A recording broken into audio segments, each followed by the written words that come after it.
রাষ্ট্রপতি মোহাম্মদ শাহাবুদ্দিন চুপ্পু পদত্যাগের পর বঙ্গভবন ছেড়ে তিনি উঠেছেন গুলশানের একটি বিলাসবহুল বাসভবন গ্রিন ভিলায়। আপামর জনতা, বৈষম্য বিরোধী ছাত্র আন্দোলনের লড়াকু সৈনিক, জামায়াত ইসলামী, এনসিপি সহ বিভিন্ন রাজনৈতিক দল যখন জোরালো দাবি তুলছে এই ফ্যাসিবাদী দোসরকে অবিলম্বে গ্রেফতার করতে হবে, ঠিক তখনই এক অবিশ্বাস্য দৃশ্যপট দেখল গোটা জাতি।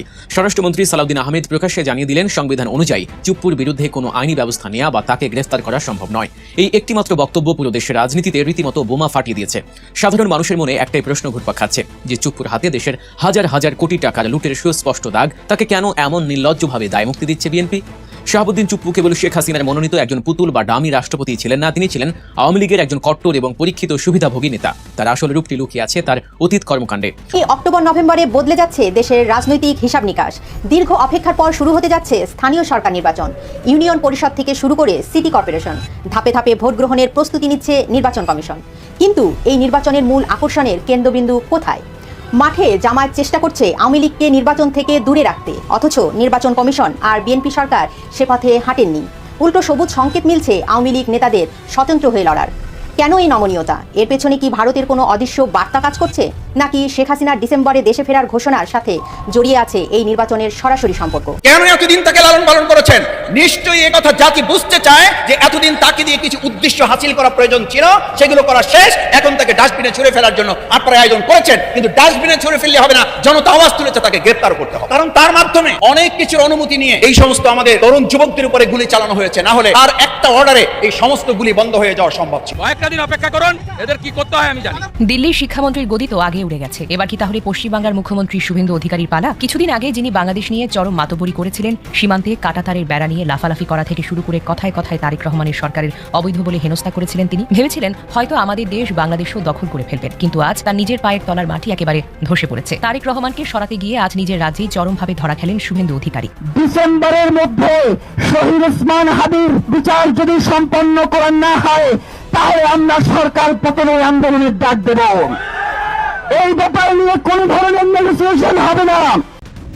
ভারতের বিক্ষোভ শেষ হওয়ার পর আবারও বিক্ষোভের ডাক দিয়েছে সিজেপি। সরকারের সঙ্গে হওয়া চুক্তি লঙ্ঘন করে আন্দোলনকারীদের গ্রেফতার ও হয়রানি করা হচ্ছে, এমন গুরুতর অভিযোগ এনে মোদিকে কঠোর আন্দোলনের আলটিমেটাম দিয়েছে ককরোচ জনতা পার্টি সিজেপি।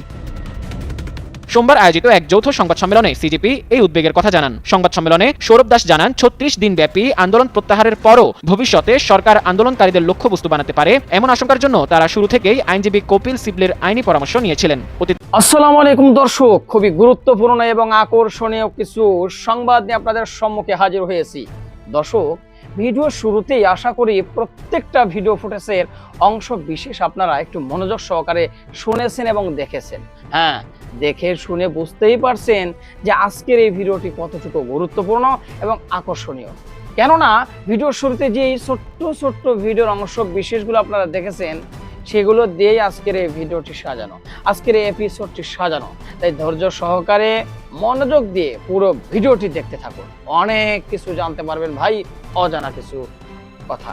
তো চলুন তাহলে কথা না বাড়াই, একটা লাইক দিয়ে মূল নিউজে চলে যাবো। তার আগে বলবো, যারা এখন পর্যন্ত আমাদের এই চ্যানেলটি সাবস্ক্রাইব করেন, প্রতিনিয়ত এই ধরনের গরম গরম টাটকা খবর পেতে আমাদের এই চ্যানেলটি সাবস্ক্রাইব করবেন। যারা করেছেন ধন্যবাদ। চলুন একটা লাইক দিয়ে মূল নিউজে চলে যাই। কয়েকটা দিন অপেক্ষা করুন, এদের কি করতে হয় আমি জানি।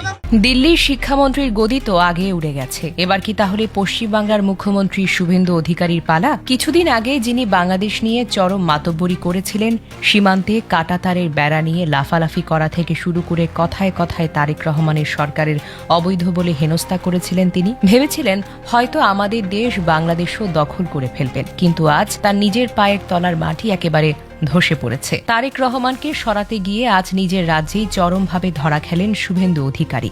অন্যের দেশে নাক গলাবার শাস্তি যে এত ভয়ঙ্কর হতে পারে তা হয়তো তিনি স্বপ্নেও কল্পনা করেননি। আজ খোদ কলকাতার বড় রাজপথে নেমে এসেছে পশ্চিমবঙ্গের লাখো ছাত্র জনতা। আর পশ্চিমবঙ্গের এই তরুণ প্রজন্মের তোপে গদি হারিয়ে আজ একেবারে পথে বসার অবস্থায় রয়েছে পশ্চিমবাংলার মুখ্যমন্ত্রী। কিন্তু হঠাৎ কি এমন ঘটল কলকাতার বুকে? অহংকারী এই নেতার বিরুদ্ধে কেন আজ পশ্চিম বাংলার তরুণ সমাজ এভাবে ফুঁসে উঠেছে? পর্দার আড়ালের আসল ঘটনা শুনলে রীতিমতো আপনি চমকে উঠবেন। তারেক সাহেবের বিরুদ্ধে কথা বলে যারা নিজেদের হিরো প্রমাণ করতে চেয়েছিলেন, আজ তারাই জিরো হয়ে গেছে। মোদির ছোটদা শুভেন্দু ভেবেছেন তারেক সরকারের বিরুদ্ধে গলাবাজি করলেই হয়তো নিজের দেশের মানুষের চোখ অন্যদিকে ঘুরিয়ে নেওয়া যাবে, কিন্তু বাংলার সাধারণ মানুষ এখন তো আর আগের মতো বোকা নেই। সব হিসেব করায় গণ্ডায় বুঝে নিতে আজ রাস্তায় নেমেছে বাংলার আপামর সাধারণ জনগণ। তাই তো বিশাল ছাত্র জনতার তোপের মুখে পড়ে আজ মুখ্যমন্ত্রীর রাতের ঘুম একেবারেই হারাম হয়ে গেছে। দিল্লির গদি থেকে যখন শিক্ষামন্ত্রী ধর্মেন্দ্র প্রধানকে কানমলা খেয়ে বিদায় নিতে হলো, তখন মোদি প্রশাসন ভেবেছিল হয়তো এবার চারপাশের পরিস্থিতি কিছুটা শান্ত হবে।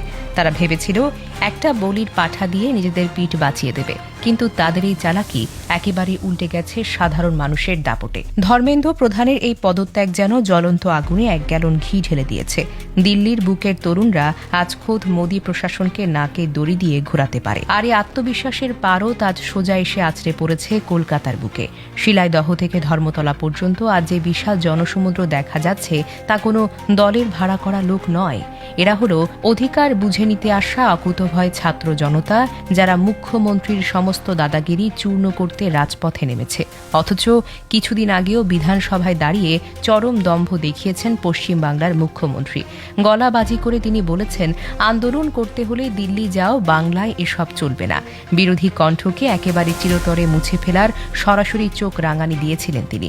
ভেবেছিলেন পুলিশ আর দলীয় ক্যাডার লেলিয়ে দিয়ে হয়তো সবাইকে ঘোল খাইয়ে দেবেন, কিন্তু শুভেন্দু অধিকারী একটা মস্ত বড় ভুল করে ফেলেছিলেন। তিনি বুঝতে পারেননি এই প্রজন্মের তরুণরা কারো পরোয়া করে না। যারা দিল্লির বুকে পুলিশের লাঠি আর টিয়ার গ্যাস উপেক্ষা করে মোদী সরকারের ভিত নাড়িয়ে দেয়, তাদের কাছে রাজ্যের একজন মুখ্যমন্ত্রীর এমন ফাঁকা আওয়াজ নিতান্তই হাস্যকর। আর তাই 24 ঘন্টার মধ্যে কোনো রাজনৈতিক ব্যানার ছাড়াই কলকাতার রাজপথ দখল করে নিয়েছে ক্ষুব্ধ ছাত্র সমাজ। তারেক সাহেবকে ভয় দেখাতে গিয়ে আজ নিজের রাজ্যের তরুণদের বিশাল গেমে মুখ্যমন্ত্রীর হাওয়া তো টাইট হয়ে গেছে। রাজ্যের পুলিশ প্রশাসন এখন রীতিমতো হিমশিম খাচ্ছে, জনতার ঢল কোনোভাবেই সামলাতে পারছে না। কলকাতার রাজপথে এই বিশাল অস্থিরতা কিন্তু এমনি তৈরি হয়নি। হঠাৎ কেন তরুণ সমাজ এতটা ক্ষেপে গেল? তার পেছনে রয়েছে এক বিশাল ধোঁকাবাজির গল্প। ক্ষমতায় বসার আগেই এই বিজেপি সরকার এবং বিশেষ করে শুভেন্দু অধিকারী রাজ্যের হিন্দুদের সবচেয়ে বেশি ভরসা করেছিলেন।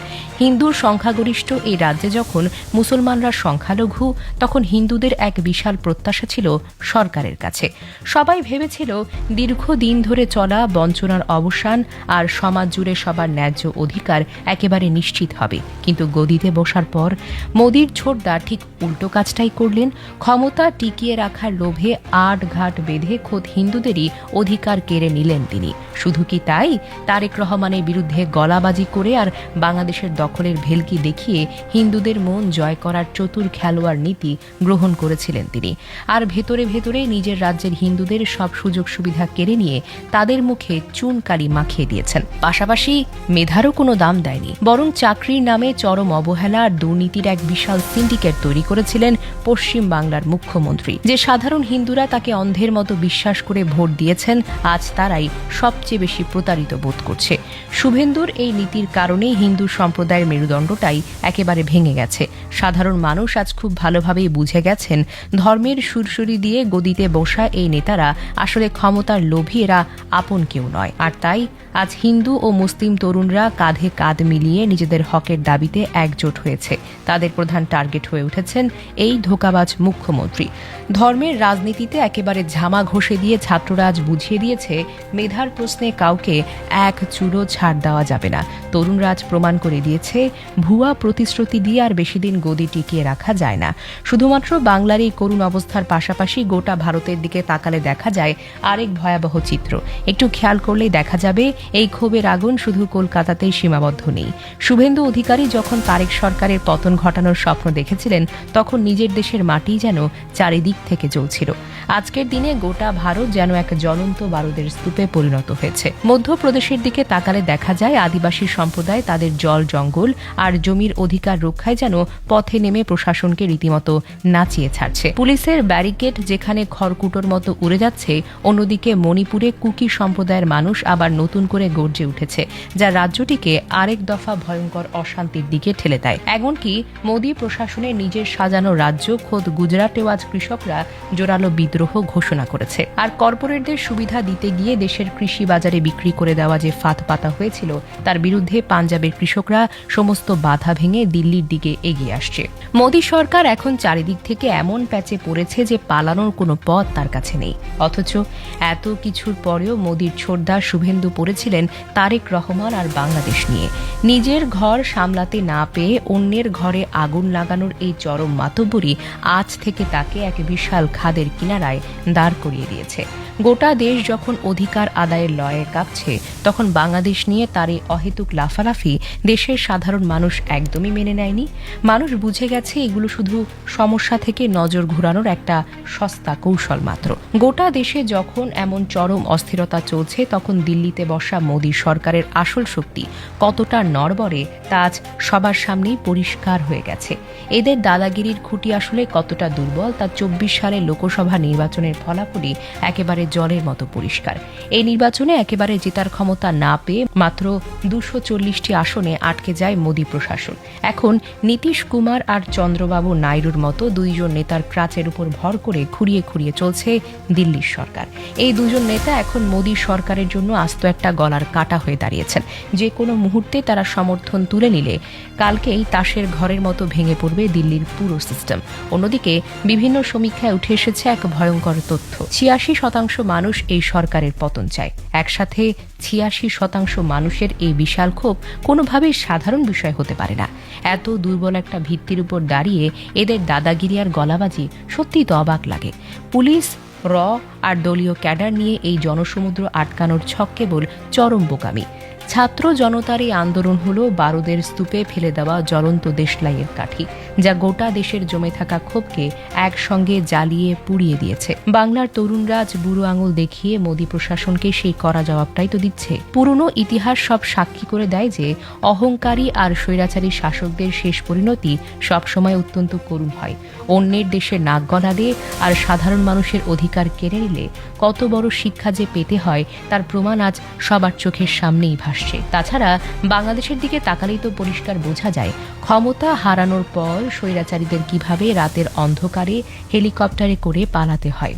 হাসিনা যেভাবে হেলিকপ্টারে করে দেশ ছেড়ে পালিয়েছে, ঠিক সেই দৃশ্যই এবার মোদী প্রশাসনের নেতাদের বেলায়ও ঘটার অপেক্ষায়। তারেক রহমানকে চমকাতে গিয়ে শুভেন্দু আজ নিজেই এমন নাকানি চুবানি খাচ্ছেন যে হয়তো সেই দিন আর খুব বেশি হবে না, যেখানে জনতার রোষ থেকে বাঁচতে হলে রাতের অন্ধকারে হেলিকপ্টার ধরে পালাতে হবে। জনতার বাঁধ ভাঙা বিশাল স্রোত যখন সোজা রাজপ্রাসাদের দিকে ধেয়ে আসবে, তখন এই ক্রাচের উপর ভর করে থাকা মোদী সরকার আর শুভেন্দুর গদি চোখের পলকে একদম মাটির সঙ্গে মিশে যাবে।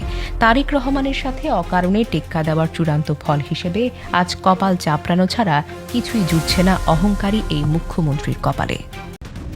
ভারতের বিক্ষোভ শেষ হওয়ার পর আবারও বিক্ষোভের ডাক দিয়েছে সিজেপি। সরকারের সঙ্গে হওয়া চুক্তি লঙ্ঘন করে আন্দোলনকারীদের গ্রেফতার ও হয়রানি করা হচ্ছে, এমন গুরুতর অভিযোগ এনে মোদীকে কঠোর আন্দোলনের আলটিমেটাম দিয়েছে ককরোচ জনতা পার্টি সিজেপি।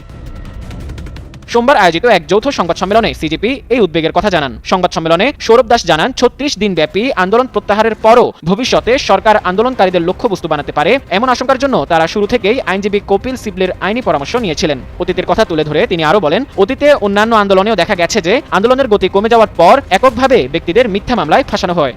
নন ইনভার্টার এসির দামে ঘরে আনুন বিদ্যুৎ সাশ্রয়ী ইনভার্টার এসি। এখন 1.5 ton my one inverter AC মাত্র 48,900 টাকা পাওয়া যাচ্ছে মিনিস্টার শোরুমে। এদিকে আশুতোষ রাঙ্কা কেন্দ্রীয় জেপি নাড্ডা ও জিতেন্দ্র সিং এর উদ্দেশ্যে সামাজিক মাধ্যমে দেয়া পোস্টে অভিযোগ করেন, আন্দোলনকারীদের বিরুদ্ধে কোনো দণ্ডমূলক ব্যবস্থা না নেওয়ার যে সরকারি প্রতিশ্রুতি দেওয়া হয়েছিল তা পুরোপুরি লঙ্ঘিত হচ্ছে। পোস্টে তিনি দাবি করেন, দিল্লি ও অন্যান্য রাজ্যে স্বেচ্ছাসেবকদের হয়রানি করা হচ্ছে এবং বিহার ও পশ্চিমবঙ্গেই শত শত শিক্ষার্থীকে গ্রেফতার করা হয়েছে।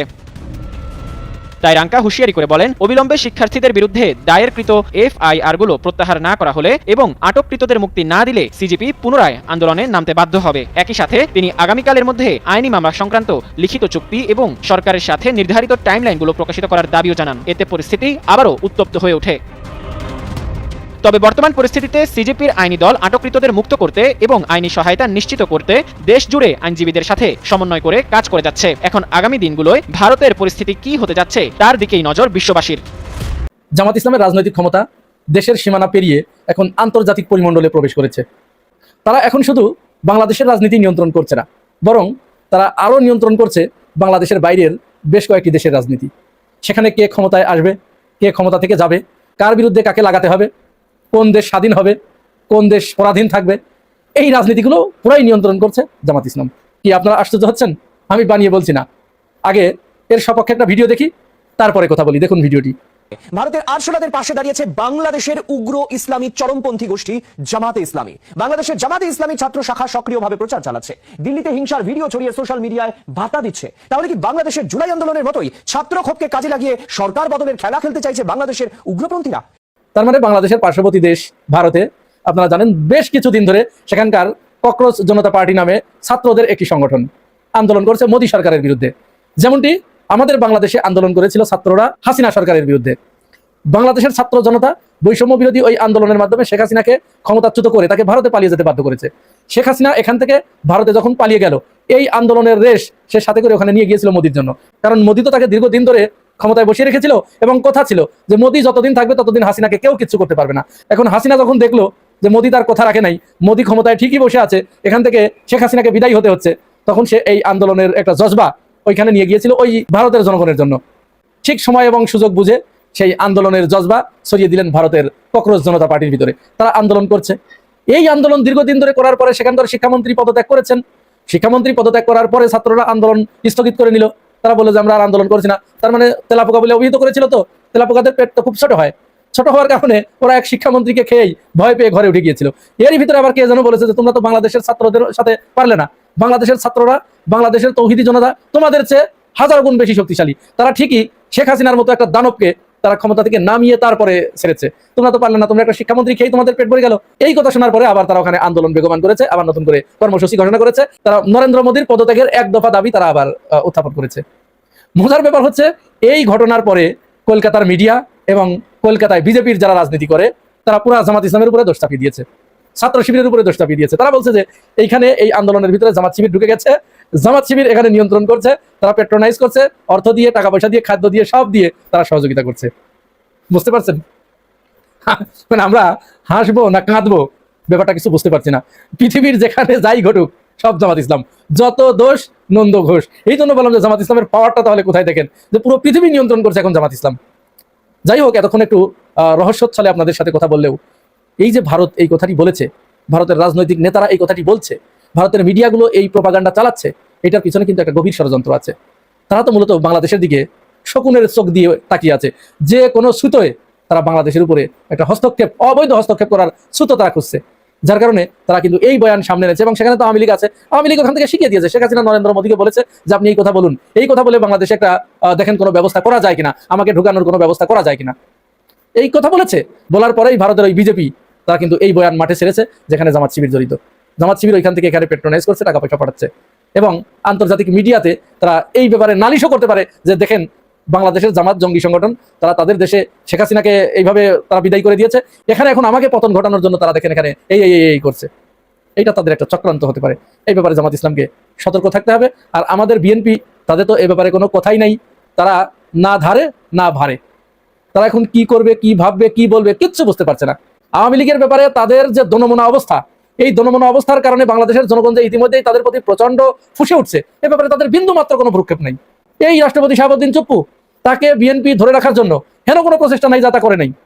আবার হঠাৎ করে কি হলো, যখন শুনেছে যে চুপ্পু শেখ হাসিনার সাথে কথা বলে, তখন তাদের টনক নড়েছে, তখন তারা চুপ্পুকে পদত্যাগ করতে বাধ্য করেছে। দর্শক, আশা করি পুরো ভিডিওটি দেখেছেন। এবার অবশ্যই আপনাদের মূল্যবান মতামত জানাবেন, পারলে ভিডিওটি শেয়ার করে সবাই দেখার সুযোগ করে দিবেন।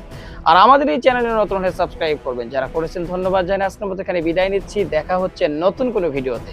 সে পর্যন্ত সবাই ভালো থাকবেন। আল্লাহ হাফেজ।